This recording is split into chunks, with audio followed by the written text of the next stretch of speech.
One day, this woman experienced a vivid vision of an enchanting ocean, where ethereal beings serenaded her amidst dancing whales.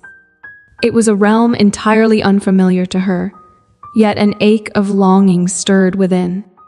All right, let me recount the tale's beginning, where we meet the mischievous Cecina, who gazes at her reflection in a mirror, engaged in lively banter with another lady. She jests about her bridal attire, playfully speculating if the groom might choose her over a certain enigmatic figure referred to as the monster girl. The conversation takes a turn as they take notice of the substantial dowry, prompting one of them to remark that it's the price to be paid to rid themselves of this so-called monster girl. Soon, a servant enters to announce the readiness of the carriage. Cecina calls for a girl named Rudia, and they embark on their journey. Fast forward 4 days, and they're still ensconced in the carriage. Cecina, perturbed by the sweltering heat, extends her foot towards Rudia, arrogantly questioning if there's an issue, to which Rudia hesitantly denies. Rudia, the bride-to-be, is on her way to marry a man she's never met, not even glimpsed in a portrait. Her knowledge of him is limited to rumors of him being a war hero. Admiral Alexander Cilia of Cilia, described as possessing a face that captivates women. However, she harbors fears that he may be uncivilized and intimidating. Upon their arrival in the southern region, where the sea surrounds them, the oppressive humidity amplifies their discomfort. Rudia dons a hat concealing her face and attire that conceals her entire form, pondering whether it's safe to remove her gloves. Before she can make a decision, the knight accompanying them impatiently urges them to hurry. As impatience mounts, the knight loudly summons Alexander, the groom-to-be. Annoyed, the Admiral of Cilia, Alexander Cilia, eventually makes his appearance.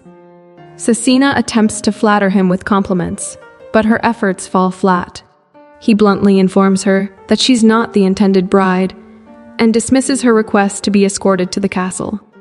This revelation sends Cecina into a fit of rage, leading her to abruptly seize Rudia, devoid of etiquette, and forcibly remove her hat, revealing certain parts of Rudia's skin that appear oddly textured, resembling scales, akin to those of a fish or some other creature. The grapevine has it that Rudia, the alleged hidden offspring of Rudia Flang, bears some distinctive traits. Rumors suggest her skin is adorned with peculiar scales, resembling those of a fantastical creature, and an uncanny fish-like aroma follows her. Whispers even insinuate that getting too close to her might bring about illness. With the impending meeting with Alexander, Rudia is plagued by anxiety over how he will react to her unique features. However, to her astonishment, Alexander approaches her without hesitation, offering a respectful bow and a warm greeting. He inquires about her journey and extends an apology for not collecting her personally, leaving Rudia flustered by his kindness. Alexander proceeds to usher Rudia to dispatch Cecina and the knight, expressing his discomfort in their presence. Cecina and the knight react vehemently to this request, nearly escalating into a confrontation as the knight brandishes his weapon in a threat. Yet, Alexander's loyal crew stands poised to intervene, and realizing the odds are against him, the knight concedes. He emphasizes to Alexander the gravity of defying an imperial decree, emphasizing that compliance is the only path forward. The knight plays his imperial authority card in an attempt to intimidate Alexander, but it falls flat, as Alexander remains unswayed. It's common knowledge that the emperor is hesitant to meddle in Cilia's affairs, rendering the threats meaningless. Behind the scenes, the emperor himself is pressing for the marriage to take place urgently. As a result, Alexander opts for a simple signing of the marriage documents, deferring the elaborate ceremony for a later date. With the papers ready, all that remains is Rudia's thumbprint. Though hesitant to remove her glove, Rudia eventually acquiesces. Alexander effortlessly assists her in marking the paper with her thumbprint, surprising her with his nonchalant contact with her skin. When Alexander initially gazes upon Rudia, a flicker of surprise crosses his face. However, Rudia misinterprets it, assuming he must be repelled by her skin condition. She promptly reassures him, explaining that she has had these scales since childhood and that they are not contagious. Rudia begins to discuss concealing her skin, but Alexander swiftly dismisses the notion, urging her not to underestimate herself and reminding her that she is now his wife. He adds that in Cilia, people embrace their true selves. Touched by his words, Rudia introduces herself as Rudia and takes Alexander's hand. As they depart, Alexander encourages her to use his name as well. Rudia remains uncertain whether he is intimidating or kind, but there is something undeniably comforting about him.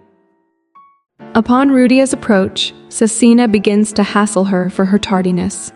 She adopts an air of superiority, treating Rudia as if she were a personal servant, issuing orders for food and a place to rest.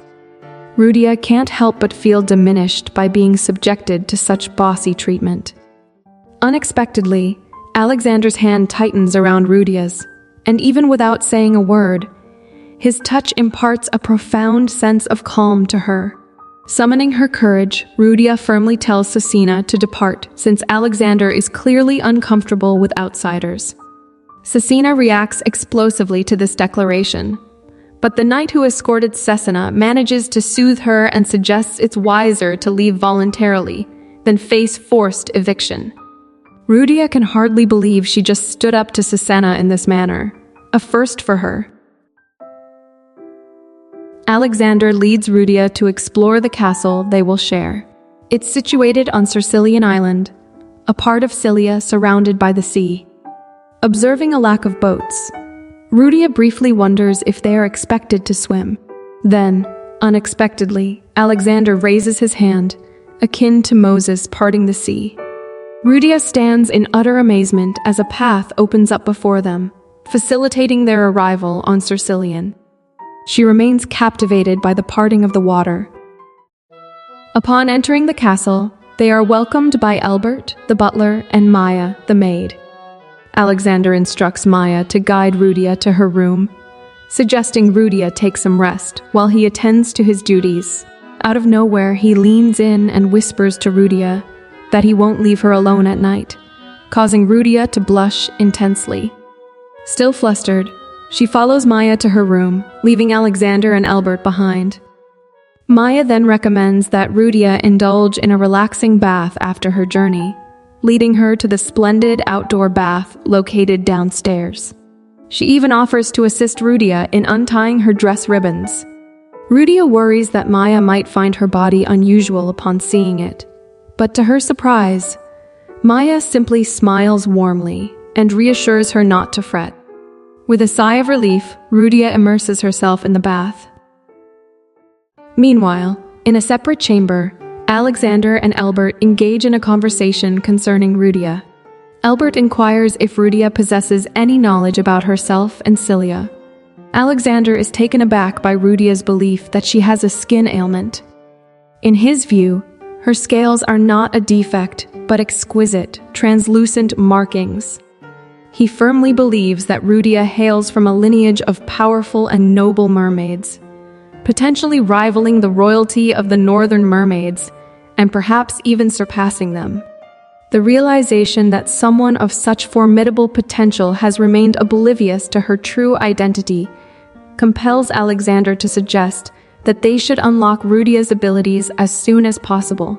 With the power inherited from his father, he believes they can employ it for the betterment of Cilia. However, he confesses to having no idea where to commence. This is when Albert points out a crucial omission on Alexander's part. What his father, Karen, left for him is not a weapon or power, but a partner.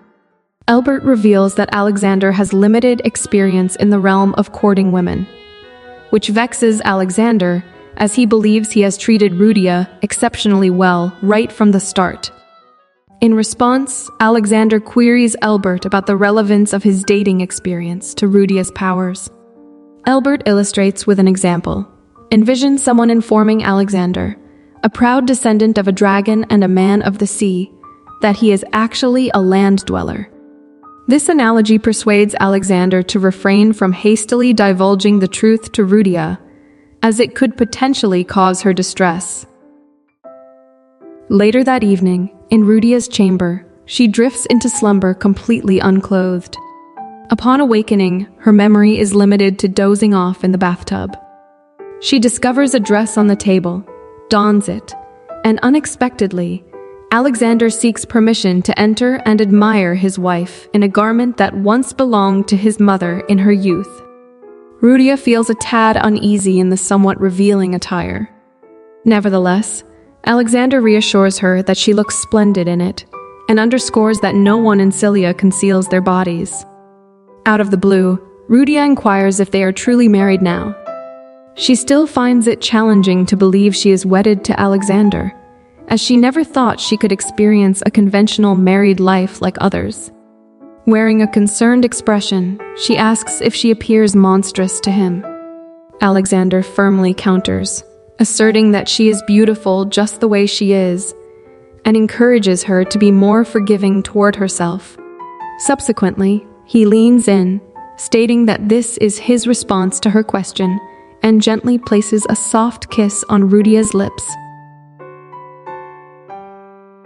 The following morning, as Rudia awakens, she is met with a cheerful greeting from Alexander, who sits beside her on the bed, entirely unclad.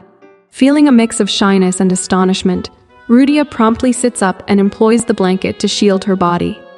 Subsequently, Alexander dons his shirt and informs her of his imminent departure, urging Rudia to take further rest. Recollecting their moments from the previous night, Rudia's face flushes with a crimson hue. In Alexander's office, he receives a situation report from his subordinate. Lieutenant Colonel Shenpesto presents him with a crossbow confiscated from the pirates who had attacked them, surmising that these pirates were likely dispatched by the Emperor, as such a weapon wouldn't typically be wielded by common pirate. Abruptly, Albert knocks and disrupts their discussion, delivering a message revealing that Jehan le Devillion, the Emperor's second son, departed from the imperial palace for Cilia the previous night. Alexander, who has scarcely crossed paths with the crown prince, contemplates the sudden visit's purpose. Albert speculates that it might be related to Rudia's presence there. Meanwhile, Rudia is guided through the castle by Maya, who provides explanations about each room's purpose. Out of the blue, Alexander approaches and requests a private conversation with her. Alexander then unlocks and escorts her into the library, a space accessible only to him. As they step inside, Rudia gazes about in admiration. Unexpectedly, Alexander inquires whether she possesses any knowledge about Jehan le Devillion, prompting Rudia to respond with hesitance, revealing that she hasn't had much interaction with him, as they've seldom exchanged words. Rudia then recollects a single encounter with Jehan. At that time, she was still a child, feeling bored at a party.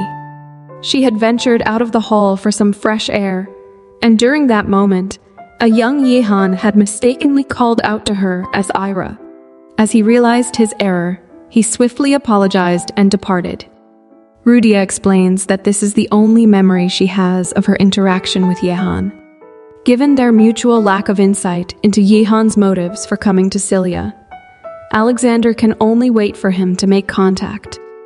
Suddenly, Rudia addresses Alexander, her smile radiant as she requests permission to peruse the library's books. Alexander pauses briefly, then entrusts Rudia with the key, instructing her to read to her heart's content and secure the library afterward. Rudia is elated that her wish has been granted. However, a flicker of doubt creeps into Alexander's mind as he contemplates whether he can truly place trust in Rudia. He is aware that the Emperor's motivation for pushing him into marriage was to maintain control over him. The Emperor arranged the union between him and Rudia Flang, a member of the Flang household deemed non-threatening to the Emperor's authority. Alexander begins to consider the possibility that this may all be a trap. While he believes that his father wouldn't align with the enemy, caution prevails in his thoughts. In hindsight, he couldn't fathom why he had entrusted Rudia with the solitary key to the library, as though he had momentarily surrendered his senses. Meanwhile, Rudia is immersed in the joy of reading in the library. In the imperial palace, Ruestro, the knight who escorted Rudia to Cilia, returns and reports to the emperor regarding Alexander and Rudia's marriage, as commanded. However, before he can provide further details about the situation, the emperor dismisses him, claiming to already understand. The emperor breaks into raucous laughter, asserting that Cilia is destined for ruin and demise. Standing nearby, the crown prince, Denner, informs his father that Yihan has departed for Cilia, saying, "That kid got married." The emperor expresses pity for Yihan, who confuses Rudia for his deceased little sister, and continues to live in delusion. The following morning, Alexander awakens from a troubling nightmare, one where he found himself subjected to bullying and scorn for his marriage to Rudia, a mainlander. Shaken by the dream, he opens his eyes and finds his wife still asleep beside him. Curiously, he cannot comprehend why his negative thoughts consistently dissipate whenever he gazes upon his wife's visage. In an attempt to reconstruct the events leading up to their slumber the previous night, Alexander recollects their shared tea time. During this tranquil moment, he had inquired about Rudia's experiences in the library. Rudia responded with enthusiasm, sharing her excitement about the books she had perused, singling out a tome about plants authored by Edward Cilia as her favorite. Subsequently, Alexander hinted that Rudia might have the opportunity to meet Edward. To Rudia's surprise, she believed Edward to be an author from a bygone era, no longer among the living in their world. Alexander couldn't help but chuckle at her response, finding it endearingly amusing. In the warm glow of memory, last night, before they retired to bed, Rudia handed the library key back to him. However, he insisted she hold on to it as he had to journey across the sea for a few days. In that instant, Rudia was deeply moved by Alexander's kindness. She confided that ever since her arrival in Cilia, everything had been wonderful, marking the first time she'd been treated so kindly. Caught up in the moment, Alexander suddenly took Rudia by the shoulders and kissed her passionately, leading to their night together. As he attempts to recall every detail, Rudia awakens from her slumber and warmly greets him. Alexander advises her to stay nestled in bed, acknowledging that last night must have been quite challenging for Rudia. However, Rudia expresses her desire to bid him farewell in person. After Alexander departs, Rudia experiences a hint of worry, but Maya is always there to check on her. During a break from reading, Rudia engages in a lively conversation with Maya. As Maya glances at the book Rudia is perusing, she excitedly suggests taking Rudia to see all the plants described in the book. And so, Maya escorts Rudia to the garden. As the sound of approaching footsteps reaches the garden, a young boy responsible for tending the plants wonders who could be visiting at this late hour. Rudia, nearing the garden, is taken aback by the unexpected presence of someone there. She offers a quick apology for her sudden appearance, and curiously ponders the identity of the boy, whom she has never crossed paths with in the castle before. The boy courteously bows and greets her. Glancing around, Rudia's excitement bubbles as she observes the abundant assortment of herbs, and she offers a compliment to the thriving blue sage.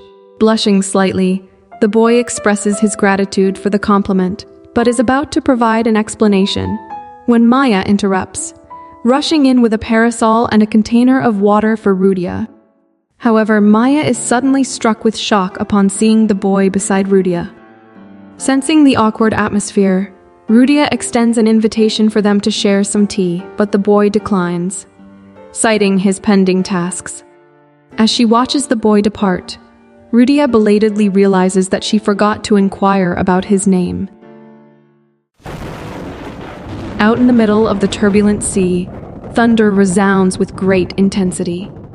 Aboard the ship, Alexander and his forces have apprehended the pirates who launched an attack on them. With his imposing presence, Alexander demands that the captives disclose the mastermind behind their assault. The captive, instead of revealing information, bursts into laughter and defiantly proclaims that Alexander's downfall is imminent. In a swift motion, Alexander unsheathes his sword and beheads the captive. Perceiving something amiss in their blood, Alexander discerns that they were under some form of enchantment. Meanwhile, deep beneath the ocean's surface, a man wears a sly smile, finding amusement in Alexander's current state of confusion. He tells the woman before him that all he needs to become king is terror and domination. However, the woman then informs him of her obligation to go ashore, as the emperor of the land has ordered her to assassinate the crown prince, Yehan. While en route to Alexander's castle, Yehan and his loyal knight, Dame Rint, find themselves in a predicament as all the inns they approach are fully occupied. This situation deeply frustrates Dame Rint, but Yehan manages to soothe her ruffled feathers. Suddenly, an assailant emerges from the bushes, launching a surprise attack. In a lightning-quick reflex, Dame Rint steps forward to shield Yehan from harm. Witnessing the attacker's retreat, Dame Rint takes off in pursuit, only to be led into an encounter with the attacker's enigmatic associates. Dame Rint senses something eerie about them, with vacant, upward-staring eyes. Meanwhile, on a hill overlooking the scene, a woman observes their actions from afar. To her astonishment, Dame Rint manages to reach her, identifying her as the mastermind behind the peculiar attackers. Without further ado, Dame Rint initiates an attack on the woman. Yehan arrives in the nick of time to assist Dame Rint, cornering the woman. Disclosing his true identity, Yehan inquires about who ordered her to assassinate him. She remains tight-lipped and proceeds to cast another spell, enabling her escape. Regrettably, this results in injuries to their horses. Suddenly, a man emerges from behind, voicing his discontent about the disturbance caused in his backyard. However, upon seeing the injured horses, he swiftly takes charge, transporting them to his residence and tending to their wounds. As it turns out, he is a veterinarian and extends an offer for them to rest at his place, though the only accommodation available is a couch. Yehan takes the opportunity to inquire whether the vet is familiar with the route to Alexander's castle. With Alexander absent from the castle, Rudia assumes the responsibility of signing certain documents on his behalf. Elbert then approaches Rudia with news of a letter received from one of Alexander's old friends. The letter mentions an encounter with travelers from the city who express a desire to meet both Rudia and Alexander. Elbert draws Rudia's attention to a specific passage in the letter that reads, "Please remember our meeting at Snevis." Struggling to recall Snevis, Rudia's memory drifts back to a childhood party she attended, leading her to deduce that the acquaintance mentioned in the letter must be none other than the crown prince, Yehan. Yet, she worries about Alexander's aversion to people from the land. Elbert, however, offers reassuring words, advising her to act as she sees fit. Accompanied by Maya, Rudia embarks on a journey across the sea to Cilia. Along the way, Maya provides details about Dr. Adam, the sender of the letter. Upon reaching Dr. Adam's residence, they initially find it deserted. However, as they explore the premises, Rudia spots someone nearby, who, when he turns towards her, leaves her in a state of shock. It's Yehan, the crown prince. Following greetings, Rudia inquires about his presence there. And Yehan cheerfully explains that he's engaged in weeding as a favor to the house's owner. Maya soon appears with Dr. Adam, who senses a remarkable energy emanating from Rudia. Upon seeing the herbs Dr. Adam has brought, Rudia's excitement surges, and she queries if they are centella, then proceeds to share her knowledge about the herb, sourced from her readings on plant-related books. Dr. Adam appears impressed by her herbal expertise and spontaneously offers Rudia a job as his assistant, given his increasing workload. Startled by the proposition, Rudia is taken aback. Before she can formulate a response, Maya interjects, revealing the readiness of their guests to depart and requesting permission to leave. Dr. Adam advises Rudia to contemplate his offer, and she smiles in disbelief, overwhelmed by the sense that someone truly needs her assistance. Before their departure, once again in a formal fashion, Rudia formally introduces herself to Yehan. In response, Yehan expresses his heartfelt gratitude to Rudia for warmly welcoming their unexpected visit. His face lights up with the brightest smile as he proceeds to explain his purpose, bidding her farewell as she prepares to depart as a married woman, given Alexander's infrequent visits to the land, making it seem like they may never meet again. This revelation leaves Rudia perplexed, her thoughts filled with questions.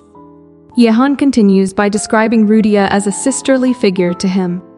Though still perplexed, Rudia expresses her thanks, all the while wondering why he would perceive their relationship in that manner. However, their conversation is cut short as Maya intervenes, urgently notifying them of the need to depart promptly as they face the potential danger of encountering a typhoon before reaching the island. Finally, they're nearly reaching the shores of Sercilian Island. Yehan gazes in wonder at the expanse of the Cilia Sea. Abruptly, the turtles, who are towing their boat, come to a halt, swimming no further upon spotting a crimson hue in the water. They promptly retreat into their shells, seeking refuge. Rudia detects the scent of blood and grows concerned, wondering if someone is injured. Without warning, a giant squid emerges from the depths, startling everyone to their very core. Dame Riant seizes the oars and rows with all her might, but the monstrous creature proves swifter. Just as hope wanes, a young boy from the garden materializes on the cliffs, instructing the giant squid to cease its torment of others and focus on him, its true quarry. Yet the giant squid pays no heed, relentlessly pursuing Rudia and the others in the boat. The boy faces a momentous decision, leaping into the sea, and at last, the giant squid turns its attention to him. Rudia is consumed by worry for the boy, her thoughts racing to find a way to rescue him from the clutches of the giant squid. Upon reaching the island, Rudia implores Yehan to inform Albert and care for Maya. With unyielding determination etched across her face, Rudia resolves to pursue the monstrous creature and save the boy. Dame Riant, in agreement with Rudia's decision, chooses to join her in the quest for salvation. Returning to the boat, they embark on a perilous chase after the colossal squid, which evades their every attempt but remains within reach. The monstrous entity clutches the boy in its menacing tentacles. Observing an opening, Dame Riant aims her arrow at the creature, yet it swiftly dodges the projectile. In retaliation, the giant squid turns to attack them. Just as it raises its tentacles to strike, a swift and precise slash severs them. Alexander arrives just in the nick of time, his countenance radiating fury at the audacity of the creature to appear in his absence. As Rudia turns her head, she spots the fleet coming to their rescue. She shouts to them to save the boy, only to discover that they've already rescued him, but he's now unconscious. They return to Sercilian Castle, where Rudia is consumed with worry for Alexander, who is still outside chasing the monster. Albert tries to reassure her, claiming there's nothing in the sea that can harm him. Back at the castle, Alexander expresses regret for letting the monster go, believing it was one of the krakens. Albert advises him not to let the krakens instigate another tragedy, as they've been quiet for the past 10 years, leading Alexander to think they had given up. He suddenly inquires about how Edward, the boy, ended up in the creature's clutches, and Albert proceeds to fill him in on all that transpired. Although everyone is safe, Alexander remains worried that Edward could have been seriously harmed by his actions. Alexander then seeks out Yehan, who has been patiently waiting for him. After exchanging greetings, Alexander gets straight to the point and asks Yehan about his intentions. Yehan clarifies that there's a misunderstanding. Given the forced marriage between Cillian and Flang, orchestrated by the emperor, and now with a member of the imperial family visiting, Alexander can't help but voice his suspicions. Yehan explains that he didn't learn of the marriage news until much later. This prompts Alexander to ask him why he's there. Yehan cheerfully reveals that since Rudia is like a sister to him, he's curious about the person she's married to. He then stands up and informs Alexander that he might be sticking around for a while. As he departs, he expresses his eagerness to get to know Alexander better. Yehan proceeds to visit Dame Raint, inquiring about her condition and whether she observed the color of the monster's blood when it was attacked. Dame Raint informs him that it was undoubtedly a purplish-blue color, very similar to that of the woman who attacked them on their way to Cilia.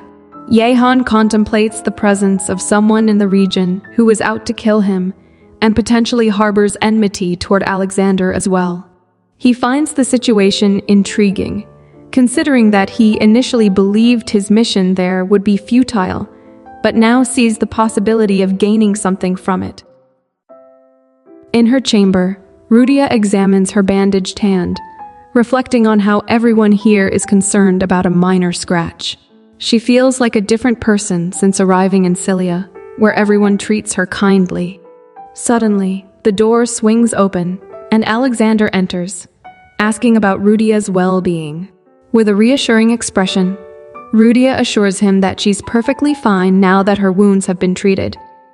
As Alexander sits on the bed, Rudia senses something different in his demeanor today, and cautiously asks if she did something wrong. Unable to contain his emotions any longer, Alexander, with a mixture of worry and anger in his eyes, questions Rudia's reckless actions in attempting to save someone while in her weakened condition. Alexander voices his concern, fearing that the situation could take a terrible turn, possibly resulting in injuries. In response, Rudia offers her apologies, but Alexander quickly assures her that he's not implying it's her fault. He confides that he's doing his utmost to return safely because he doesn't want to cause her any distress. The sadness in his voice is palpable as he laments the loss of something dear to him. Moved by his words, Rudia tenderly pats Alexander's shoulder, expressing surprise at the depth of his worry for her. She then gently guides Alexander's hand to her face, reassuring him that she, his wife, is unharmed and hasn't vanished or abandoned him. Alexander's gaze softens as he admits to feeling unsure about the target of his anger. Rudia reminds him that he's the one who saved her. Unexpectedly, Rudia inquires about the identity of the boy from earlier, leading Alexander to reveal that he's his nephew, the son of his sister, who is no longer alive. Leaning closer to Rudia's ear, Alexander whispers an invitation for her to learn more about his family and proposes a nighttime stroll to show her something truly remarkable. During their leisurely walk, they eventually stop in front of a chamber that's only visible to certain individuals. As they enter, they find themselves at a dead end. However, Alexander extends his hand toward the wall, and a radiant light emerges, forming a pattern resembling a door.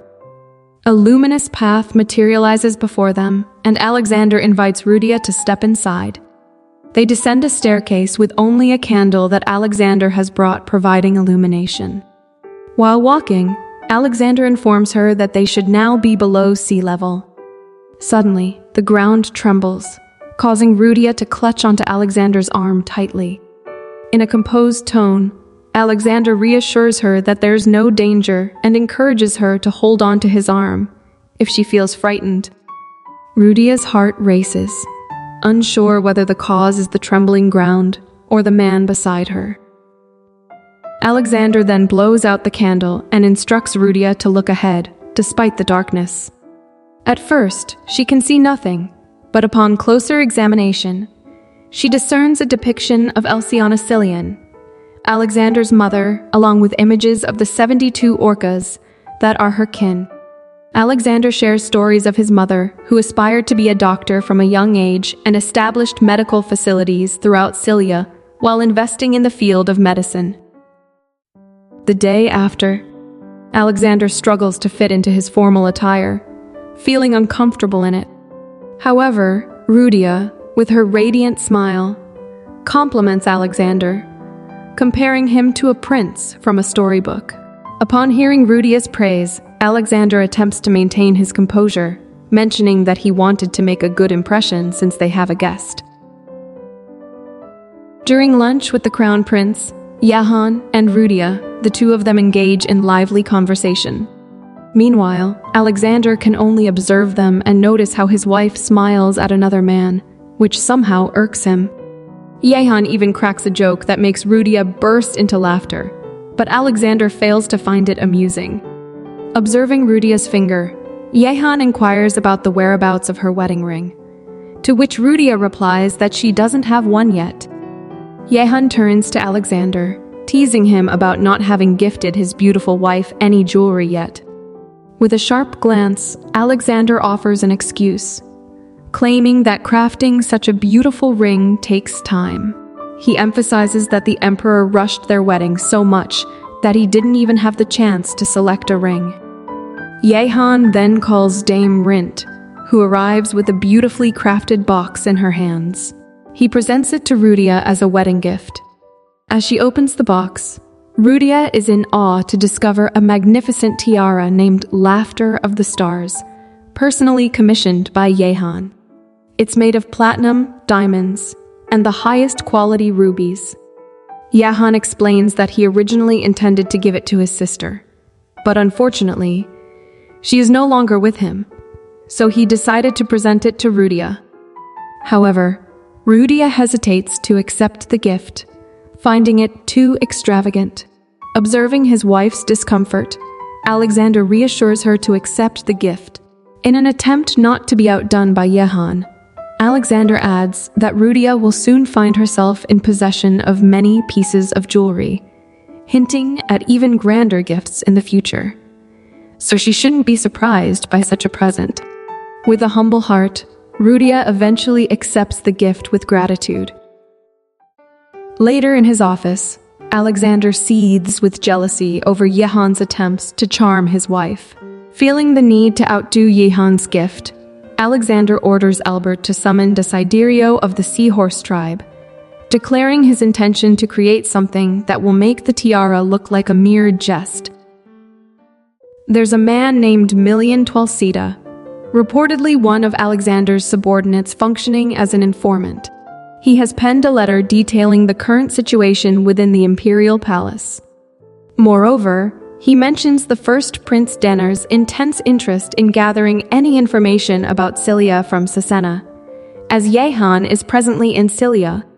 Million advises Alexander in the letter to maintain a vigilant watch over Jehan. Meanwhile, in Cilia, Jehan leisurely strolls through the garden with Rudia, evidently finding greater contentment there than in the palace garden. Suddenly, Edward, Alexander's nephew, the young boy who had once leaped into the sea, emerges in the garden. Rudia introduces Edward to Jehan, expressing concern about his well-being and urging him to rest more. However, Edward hesitates, insisting on tending to the trees. In gratitude for Edward's earlier rescue, Jehan eagerly offers to help him water the plants. To lift Edward's spirits, Rudia extends an invitation to a forthcoming tea party, expressing her desire to learn more about her family member. Touched by the gesture, Edward promises to attend. Yet, in an abrupt turn of events, Jehan lets out a scream, prompting Rudia to rush to his side and advises Edward to return to his room. Meanwhile, in his office, Alexander diligently tends to his work when he hears Jehan's piercing scream. Recalling Rudia's mention of her garden outing with Jehan, Alexander decides to investigate, harboring concerns that Jehan may be involved in something questionable. As he enters the garden, the sight before him ignites feelings of jealousy. Jehan and Rudia, both drenched, stand closely together. In a panic, Yehan attempts to provide Alexander with an explanation, but Alexander swiftly pulls Rudia close, asserting that no other explanation is necessary, as it appears Yehan was attempting to seduce his wife. Remaining composed, Yehan insists on clarifying the situation, relating the incident to the water pump he was using. He proceeds to recount what transpired. Yehan was tending to the plants when the water pump suddenly began spewing water everywhere, drenching him. Hearing Yehan's screams, Rudia rushed to his aid, inadvertently ending up in the same wet predicament. As she attempted to step back, she accidentally tripped on the water hose. Just as she was about to fall, Yehan managed to catch her just in time, and it was precisely at this moment that Alexander arrived, discovering them in that compromising position. Despite Yehan revealing the truth, Alexander remains skeptical, dismissing it as nonsense. However, a sudden sneeze from Rudia interrupts their argument, causing both Alexander and Yehan to express concern for her well-being. Alexander quickly wraps Rudia in his suit and escorts her back inside to keep her warm, leaving Yehan behind. In the kitchen, Albert is preparing the requested herbs as instructed by Alexander. At that moment, Maya enters, informing Albert that Rudia has asked him to bring some medicine for Edward as well. Observing Rudia's concern for Edward, Alexander offers to deliver the medicine to Edward personally. Upon entering Edward's chamber, Alexander finds Edward still asleep in his bed. As he approaches the bed and reaches out to touch Edward's forehead, he suddenly stops halfway. Vivid memories from the past flood his mind, memories of the time when Alexander's father had tried to prevent Selina, his sister, from marrying someone from the Kraken's tribe. Selina had pleaded with their father, insisting that her beloved was a good person and that the Krakens were sea people like them. However, their father had refused to grant permission, believing that the Krakens only brought trouble to the sea. In response, Selina had run away with her beloved Hart. Hart had taken Selina to his home and expressed gratitude to his brother, Tarquin, for accepting her, especially as she was about to give birth to their child. During that time, Tarquin had plotted in his mind, desiring to take that mixed blood, part dragon and part kraken, as his own. When the baby was finally born safely, Hart reassured Selina that her parents would eventually accept them. Out of nowhere, a kraken had attacked Hart with its tentacles, leaving Selina, who had just given birth and was still recovering in bed, to scream in shock. Without hesitation, Tarquin had taken the baby from Hart, declaring his intent to raise the child well. Desperate for assistance from her family, Selina had sent out a plea for help through her kin, the Orgas. Her father had immediately organized a fleet to come to her aid. A young Alexander had wished to join them, but his father had firmly forbidden him, insisting that he stay behind and be prepared to lead Cilia if anything were to happen to them. These haunting memories linger in Alexander's mind, even though he understands that Edward is not to blame. When Edward opens his eyes, he finds that nobody is there, as Alexander has already left. Meanwhile, Yehan and Dame Riant engage in a serious discussion, delving into the topic of Edward's eye color, purplish blue. They speculate whether Edward might have a connection to the earlier encounter with the monster. However, their discourse is suddenly disrupted by a knock on the door. Recognizing Rudia's presence outside and her request for permission to enter, Yehan swiftly seeks refuge, aiming to avoid any confusion Rudia might experience upon encountering him in the room. Rudia is granted permission to enter and eagerly requests a brief conversation. She expresses her admiration for Dame Rint, acknowledging her role as the prince's personal guard. Rudia confides in Dame Rind her desire to become stronger, to protect those she holds dear. Dame Rint imparts wisdom, emphasizing that anyone can attain strength when they have someone they wish to shield. She adds that strength isn't solely a matter of physical prowess, but also requires a resolute mind. Grateful for their conversation, Rudia seeks permission to depart and reminds Dame Rint of the upcoming tea party. Upon departing from Dame Rint's quarters, Rudia experiences a spark of hope deep within her heart. She harbors the aspiration that one day, she too can shield Alexander, Maya, Albert, Edward, and the inhabitants of Sercilian Castle. She longs to safeguard the individuals who have breathed life back into her existence. Her next destination is Albert's, where she intends to discuss the upcoming tea party she is set to host. As Rudia and Albert delve into their conversation, a glistening substance begins to descend from her skin. Albert discerns it and carefully retrieves it from the ground, closely examining the peculiar material. He speculates that it may be Rudia's scales. This revelation startles Rudia, filling her with a mixture of worry and fear.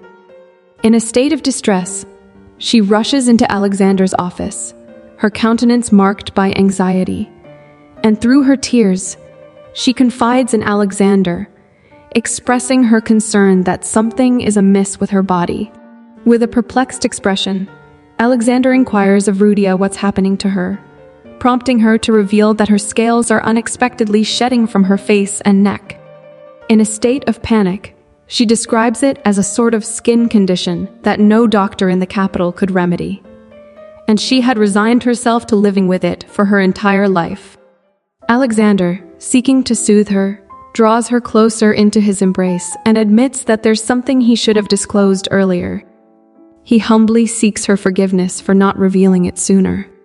Alexander narrates how the first goddess, Neke, awoke in the dark expanse of the sea, and, in her solitude, sought out other signs of life.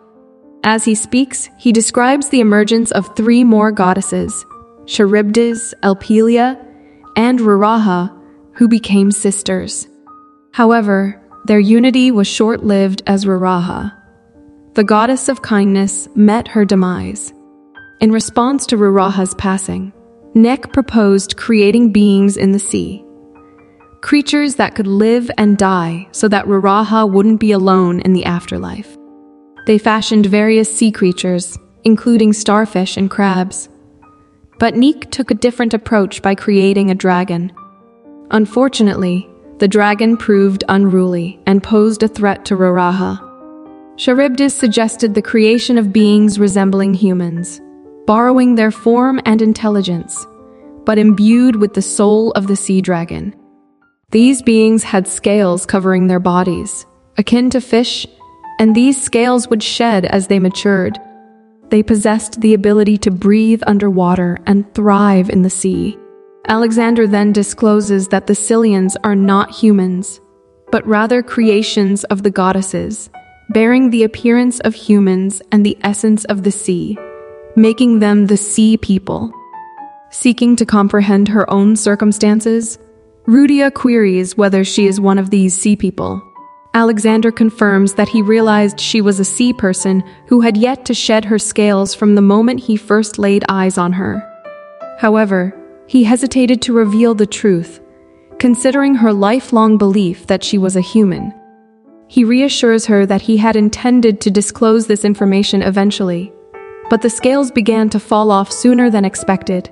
Hearing this, Rudia experiences a mixture of relief and fear. Relieved that she isn't a monster, but fearful of the uncertainty regarding her condition in the future. In a comforting gesture, Alexander guides Rudia's hand to his face, assuring her that, regardless of her origins, she is his beloved wife, and he is her husband, a bond that will never change. Touched by his words, Rudia embraces him tightly. Alexander expresses his concern, acknowledging the fear she must have experienced, not knowing her true identity and enduring the taunts of others who called her a monster. Holding Rudia's hand, he assures her that in Cilia, everything about her is natural. Somewhat bashfully, he mentions that if they were to have a child, that child would also bear scales. At the mention of a child, Rudia's demeanor suddenly changes as she expresses deep apologies to Alexander. She discloses that, while in the city, she concocted a medicine to render herself infertile and consumed it. Rudia goes on to elaborate that the plant she consumed was a poisonous herb with the capability to render someone permanently infertile, causing her to cease menstruating after ingestion. She recounts to Alexander the events of her 10th birthday, when her father adhered to Devolian tradition by taking her to the temple to receive a prophecy. The prophecy foretold that her womb would be cursed with ruin. At the time, Rudia was too young to grasp the significance of the prophecy, only comprehending its dire implications at the age of 13. It meant that any child she bore would bring about the destruction of the world. Trembling with fear and guilt, she repeatedly apologizes to Alexander, confessing that she never believed she would find someone to love. Alexander, however, reassures her, emphasizing that her body is solely her own, and any decisions regarding it are her prerogative. He expresses concern for the suffering she endured upon receiving such a prophecy at such a tender age, and worries about the potential harm the poison might have caused to her health. Rudia expresses remorse, lamenting that if not for the terrible prophecy, she would have genuinely desired to have a child with Alexander. Alexander then inquires if anyone else is aware of her condition. Rudia discloses that no one knows about her infertility, but regarding the prophecy, all prophecies concerning the offspring of nobility are sent to the emperor, so he must be aware of it. As Alexander contemplates this revelation, he realizes the reason behind the emperor's eagerness to send her to Cilia. Suddenly, Albert bursts into the room, urgently announcing a state of emergency and reporting that the castle is under attack by the shadows, sea spiders that move exclusively during the night. Alexander explains that while they are venomous, they are generally not a significant threat, as they are weak creatures. However, their current behavior suggests an unusual grouping. Alexander instructs Albert to summon the generals, while he himself will assess the situation. Rudia volunteers to assist the castle's guests in finding safety. Upon reaching Jehan and Dame Rint, she advises them to head to the roof and takes the opportunity to explain the ongoing situation to them. Detecting something peculiar, Jehan inquires if it would be possible to examine the spider's blood. Once on the roof, Jehan reveals that he was attacked on his way to Cilia by a woman with purplish blue blood, the same color as the sea monster they encountered earlier. He speculates that the spiders might be after him. Before the shadows launched their attack, Alexander had been sharing with Rudia the complex relationship between the emperor and Cilia. A century ago, when Cilia became part of the empire, it was agreed that Cilia would maintain self-governance under the administration of the Duke Cilian's household. However, with the ascent of the current emperor to power, their mutual trust had steadily eroded. Although they couldn't dissolve the Cilian household, the emperor still harbored ambitions to exert control over their territory. Hearing this, Rudia felt burdened by guilt. Believing that the emperor had sent her to Cilia with the intention of causing its downfall, Alexander reassured her, emphasizing that she would always be a part of his family. Instead, he expressed suspicions regarding Jehan. In the present moment, Rudia contemplates the strained relationship between the emperor and the crown prince. Given the turmoil in their interactions, she begins to believe that Jehan may be telling the truth. Meanwhile, efforts to protect the castle are underway. Alexander, armed with Rudia's message about Jehan's assailant and her suggestion to prioritize Jehan's safety if the spiders have the same purplish blue blood, faces skepticism from Shenpesto. Alexander is torn, as he believes in his wife but recognizes the potential danger to Cilia if his judgment is flawed. He then reaches a final decision, directing his soldiers to alter their formation, leaving only a minimal line of defense, while the rest of the troops assemble at headquarters. A response from Alexander confirms that the spider's blood is indeed purplish blue. Albert informs the group that the Cilian navy will provide an escape route west of the island. This prompts Dame Rint to question why they are heading deeper into the sea rather than toward the land. She's visibly incensed, realizing that Alexander's plan involves using Yehan as bait, risking his life. Albert explains that if the spiders choose to head for the land, the people of Cilia will be in peril. Hearing this explanation further infuriates Dame Rint, as she believes that they are prioritizing the lives of their people over the crown prince's safety. Amidst the escalating tension, Yehan intervenes, calling out to Dame Rint and urging her to stop. He reminds her that they are foreigners in this land, and that Alexander possesses superior knowledge of the terrain and strategy. They then signal their agreement to follow the proposed strategy by sending a green flare. Alexander is convinced that behind this attack are Tarquin and Kelsha, the Krakens who had taken his family from him.